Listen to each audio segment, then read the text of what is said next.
Hello नमस्कार दोस्तों, कैसे हो आप लोग। मेरा नाम है अमोल और स्वागत है आपका अर्न विद अमोल के ऊपर। दोस्तों, इंटेलिजेंस ब्यूरो के अंदर जूनियर इंटेलिजेंस ऑफिसर के तौर पर पोस्ट निकली हुई है और इस पोस्ट के अंदर बहुत सारी वैकेंसीज है, बहुत सारी। आप इसके लिए कैसे अप्लाई कर सकते हो, इसके अलावा सिलेक्शन प्रोसेस कैसे रहने वाला है, एलिजिबिलिटी क्राइटेरिया क्या होगा, एज लिमिट क्या है, क्वालिफिकेशन क्या है, एग्ज़ाम पैटर्न कैसा होगा, एग्ज़ाम का सिलेबस कैसा होगा, इन हैंड सैलरी आपको कितनी मिलेगी, एग्ज़ाम सेंटर्स कहाँ कहाँ पे हैं, ऑल ओवर इंडिया के अंदर एग्ज़ाम सेंटर्स कहाँ मिलने वाले हैं, जॉब लोकेशन कौन सी होने वाली है, जॉब की प्रोफाइल क्या होने वाली है, सब कुछ बताऊंगा, वो भी इन डिटेल में। बस आपको इस वीडियो को पूरा देखना है और वीडियो को लाइक करना है, चैनल को सब्सक्राइब करना है, साथ ही अपने दोस्तों के साथ इस वीडियो को शेयर करना है। तो चलिए दोस्तों, करते हैं शुरू।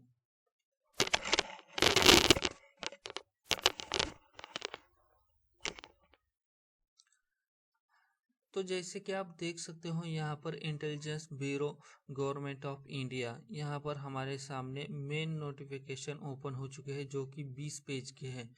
इसका भी मैं लिंक आपको देने वाला हूँ, लेकिन पहले इसका जो जितनी भी जानकारी है, ये 20 पेज की नोटिफिकेशन है, लेकिन जितनी भी इम्पोर्टेंट जानकारी है वो मैंने अलग से निकाल ली है, वो मैं आपको पहले बता देता हूँ। तो ये मैंने 7 पेज की नोटिफिकेशन बनाई है, जिसके अंदर आपको जानकारी मैं दे दूंगा। तो जो दोस्तों, पोस्ट का नाम है जूनियर इंटेलिजेंस ऑफिसर। ये इस पोस्ट के ऊपर भर्ती चल रही है।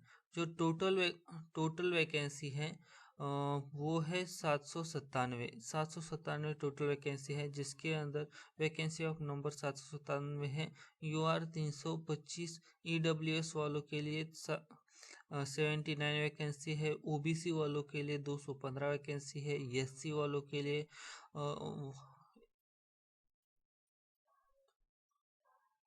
119 वैकेंसी है, ST वालों के लिए 59 वैकेंसीज है।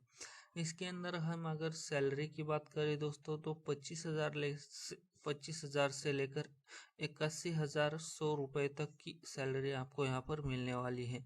साथ ही स्पेशल सिक्योरिटी अलाउंस आपको 20% additional of the additional to other government allowance यहाँ पर मिलने वाले हैं।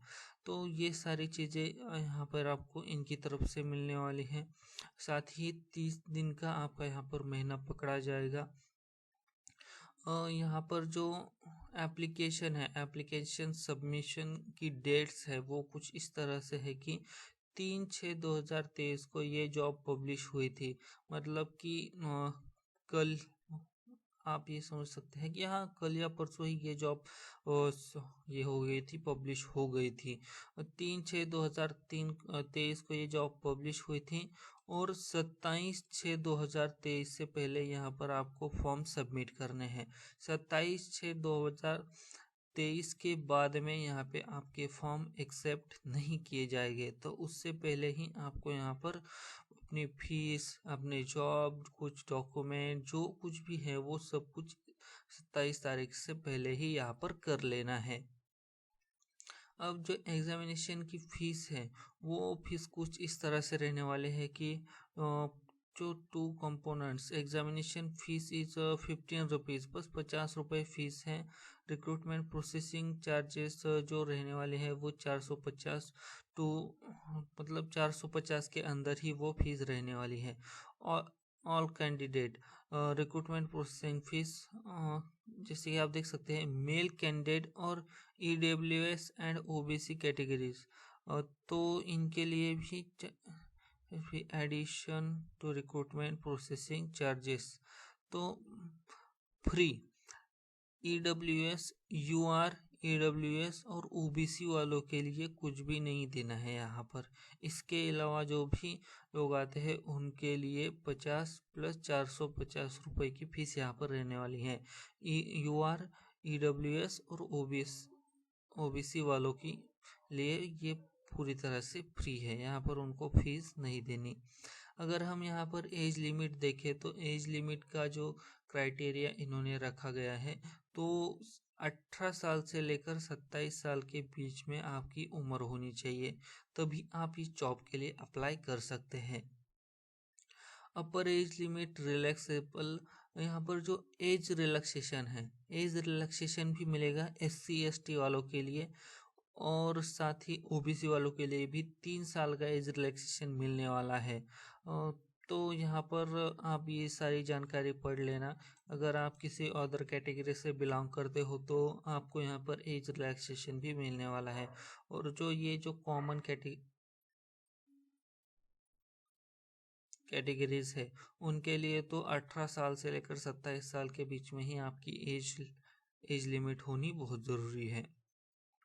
साथ ही एजुकेशन क्या होने चाहिए, तो general central service group C, तो इसके अंदर आपका diploma in engineering in the field, तो आपका डिप्लोमा होना चाहिए और इंजीनियरिंग फील्ड के अंदर, चाहे वो इलेक्ट्रॉनिक्स या फिर electronics, telecommunication, electronics and communication, ये जो जितने भी फील्ड है इनमें से किसी में एक में आपका डिप्लोमा होना ज़रूरी है। बैचलर्स डिग्री, अगर आपके पास डिप्लोमा नहीं है तो आपके पास बैचलर्स डिग्री होनी चाहिए। बैचलर्स डिग्री आपके पास इन साइंस, इलेक्ट्रॉनिक्स और कंप्यूटर साइंस और फिज़िक्स, जिसके अंदर आपका फिज़िक्स और मैथमेटिक्स किसी या फिज़िक्स या मैथमेटिक्स के अंदर आपकी डिग्री कंप्लीट होनी चाहिए, जो कि किसी गवर्नमेंट कॉलेज के अंदर या फिर प्राइवेट कॉलेज के अंदर आपने ये डिग्री कंप्लीट की होनी चाहिए। साथ ही उसके साथ ही bachelors degree in computer application from government recognised university institute, तो अगर आपके पास ये है तो भी आप इस जॉब के लिए अप्लाई कर सकते हैं। तो आप इन तीनों को अच्छे से देख लेना कि इसमें से कौन सी चीज़ आपके पास है और आप इस जॉब के लिए अप्लाई कर सकते हैं या नहीं, क्योंकि एलिजिबिलिटी क्राइटेरिया आपको खुद को ही मालूम होना चाहिए कि आप कितने पढ़े लिखे हो और आप इसके लिए अप्लाई कर सकते हो या नहीं। साथ ही यहाँ पर जो एग्जामिनेशन है वो कुछ इस तरह से रहेगा कि description of the exam, online exam, objective type of MCQ types के यहाँ पर क्वेश्चन हो गए, based on general mental ability 25% की ये क्वेश्चन आएंगे, और combination of subject as per essential qualification 75% के ये क्वेश्चन हो गए। तो ये टोटल 100 मार्क्स का ये पेपर होगा, जिसके लिए 2 घंटे आपको दिए जाएंगे। आपकी स्किल टेस्ट ली जाएंगी, इट्स वो प्रैक्टिकल बेस, ये प्रैक्टिकल होगा ये आपका, तो वो 30 मार्क का होगा। और जो इंटरव्यू और पर्सनल टेस्ट है ये 20 मार्क का, मतलब कि टोटल अगर आप इसमें पास हो जाते हो 100 मार्क में यहाँ पर, तो उसके बाद आप यहाँ पर चले जाओगे और आपका यहाँ पर सिलेक्शन होगा ही होगा। उसके साथ यहाँ पे आप देख सकते हो कि कट ऑफ आउट ऑफ 100, तो यहाँ पर UR के लिए 35 मार्क, OBC के लिए 34 मार्क, SC ST के लिए 33, EWS के लिए 35।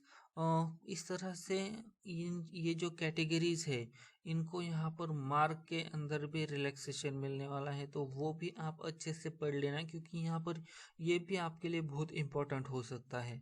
तो आप इसके ऊपर भी थोड़ा सा ये भी हाईलाइट कर देता हूँ मैं, तो इसको भी आप अच्छे से ध्यान देना। आप अगर आखिर किस कैटेगरी में आते हो और मार्क्स का आपको कैसे यहाँ पर रिलैक्सेशन मिल रहा है। सिटी ऑफ एग्जामिनेशन कि आपको ये जो एग्ज़ाम है वो कौन कौन सी सिटी में होने वाली है, तो मैं आपको बता दूं कि यहाँ पर पूरा चार्ट है। तो यहाँ पर ऑल ओवर इंडिया के अंदर बहुत सारे जितने भी स्टेट है उन स्टेट के अंदर जो बड़ी बड़ी सिटीज़ है उनके अंदर बहुत सारे एग्जामिनेशन सेंटर है जहाँ पर ये होने वाला है, इनका एग्ज़ाम होने वाला है। आप जैसे कि आप देख सकते हैं यहाँ पर कोल्हापुर, लातूर जो कि आता है महाराष्ट्र के अंदर, औरंगाबाद, हरियाणा, तमिलनाडु के अंदर, आप अगर तमिलनाडु के अंदर रहते हो तो चेन्नई, कोयम्बतूर, ये सारे मतलब कि बहुत सारे स्टेट यहाँ पर अवेलेबल हैं और स्टेट के अंदर बहुत सारी सिटीज़ है। तो आप यहाँ पर जो फॉर्म सबमिट कर रहे होंगे तो आप अपने आसपास के जितने भी सिटीज़ है 4 से 5 सिटीज़ डाल देना वहाँ पर के, ताकि आपको आसान पड़े एग्ज़ाम देने के लिए। तो इस तरह से ये कुछ फॉर्म था। यहाँ पर आपकी सैलरी भी अच्छी रहने वाली है। सैलरी भी आपको 25,000 से लेकर 81,000 रुपये तक यहाँ पर मिलने वाली है। तो ये तो मैंने एक शॉर्ट लिस्ट की थी जो भी जानकारी थी। इसके अलावा जो मेन पूरी जानकारी है ये यहाँ पर आपको मिल जाएगी। लेकिन ये 20 पेज का नोटिफिकेशन है, ये आपको कैसे डाउनलोड करना है ये भी मैं आपको नीचे आपको दे दूँगा। तो दोस्तों उम्मीद करता हूँ कि मैंने आपको जितनी भी जानकारी दी होगी ये इंटेलिजेंस ब्यूरो ये जो पोस्ट आई है इसके बारे में, ये आपको सब कुछ समझ में आ गया होगा। अगर आपको कहीं पर भी दिक्कत आती है या फिर आपको कहीं पर भी समझ में नहीं आया होगा तो आप हमें कमेंट में बता सकते हैं। वहाँ पर मैं आपको जल्दी से जल्दी रिप्लाई देने की ज़रूर कोशिश करूँगा। तो चलिए दोस्तों, मिलते हैं अगले वीडियो में एक न्यू जॉब वैकेंसी के साथ। तब तक के लिए जय हिंद, वंदे मातरम।